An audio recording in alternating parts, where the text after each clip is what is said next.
Hello friends, ఇప్పుడైతే పెసరపప్పు టమాటా వండుతున్నాను చూడండి. చాలా సింపుల్ మెథడ్ ఇది. మనకు కావాల్సిన ఇంగ్రీడియంట్స్ కూడా చూడండి. పెసరపప్పు, ఉల్లిగడ్డ, చిన్నుల్లిపాయ, పచ్చిమిరపకాయలు, టమాటో, కరివేపాకు, కొత్తిమీర. చూడండి, స్టవ్ ఆన్ చేసుకున్నాను. నేను ఇప్పుడైతే గిన్నె పెట్టేసుకున్నాను కదా, ఆయిల్ వేసేసుకున్నాను. కొంచెం వేడవ్వాలి ఆయిల్ని. ఇక్కడ కూరగాయలన్నీ కట్ చేసి పెట్టుకునే ఉన్నాయి చూడండి. కొత్తిమీర, కరివేపాకు, టమాటో, పచ్చిమిరపకాయలు, ఉల్లిగడ్డలు ఇవన్నీ కట్ చేసి పెట్టుకున్నాను కదా. దాని పక్కన చిన్న ఉల్లిపాయ కూడా దంచి పెట్టేసుకున్నాను నేను. ఉప్పు నానబెట్టేసి, జీలకర్ర, తుడుపు, పసుపు, మనకు కావాల్సిన ఇంతే ఇంగ్రీడియంట్స్, పెద్ద ఇంగ్రీడియంట్స్ కాదు. ఆయిల్ వేడైపోయింది. ఇప్పుడు జీలకర్ర ఆవాలు వేస్తున్నాను.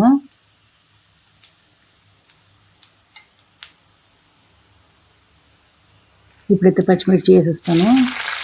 ఆయిల్లో అంతా గోలిపోవాలి కదా, అందుకని.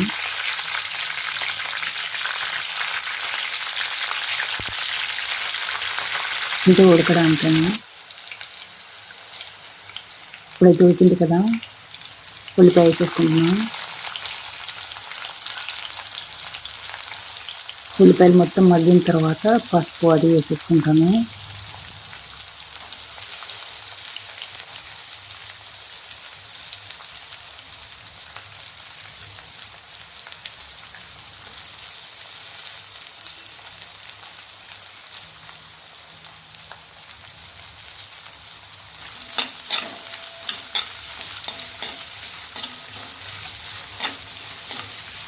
ఇన్స్టెంట్గా ఒక 10 నిమిషాల్లో నాకు కావాలి అనుకున్న వాళ్ళు మాత్రం ఇలాంటి పప్పు చేసుకొని తినొచ్చు. చాలా టేస్టీగా ఉంటుంది చూడండి.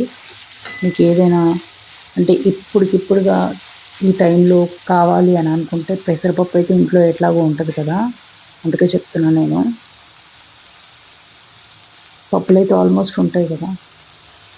చిన్నులపై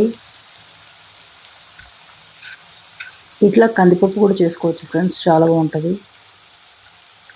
మొత్తం ఇట్లా అన్నీ పోపు పెట్టేసి కుక్కర్ ఎక్కియచ్చు. 5 నిమిషాలు అది కూడా ఉడికిపోతుంది. చాలా ఇన్స్టెంట్ అంటే పప్పులు ఒకటే కాదు, కొన్ని కూరగాయలు కూడా చూపిస్తాను నేను. ఇన్స్టెంట్గా చాలా తొందరగా అయ్యేవి, చూస్తూ ఉండండి. అందుకని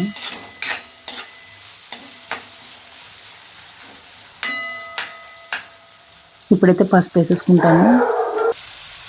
టమాటో,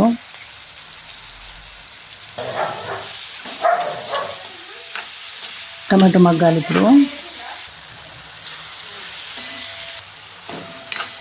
దగ్గర పడిపోయింది కదా. దొడ్డుప్పు ఎందుకంటే ఇంకా కొంచెం దగ్గర పడడానికి.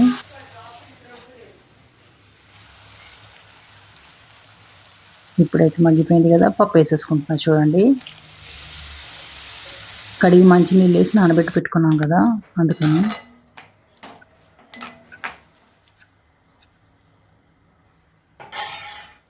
ఇప్పుడైతే కొత్తిమీర వేసేసుకుంటాను. కొత్తిమీర కూడా ఫ్లేవర్ పట్టాలని.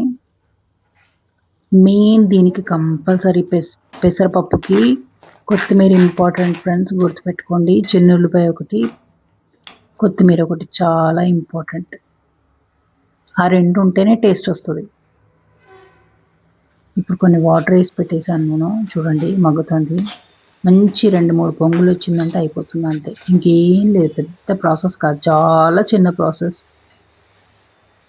ఇన్స్టెంట్గా ఆకలేసిన వాళ్ళు ఎవరైనా కానీ ఒక 10 నిమిషాల్లో ఈ పని చేసేసుకోవచ్చు. వేరే కూరగాయలతో మినిమం 20-25 మినిట్స్ పడుతుంది కదా, ఇది అట్లా కాదు.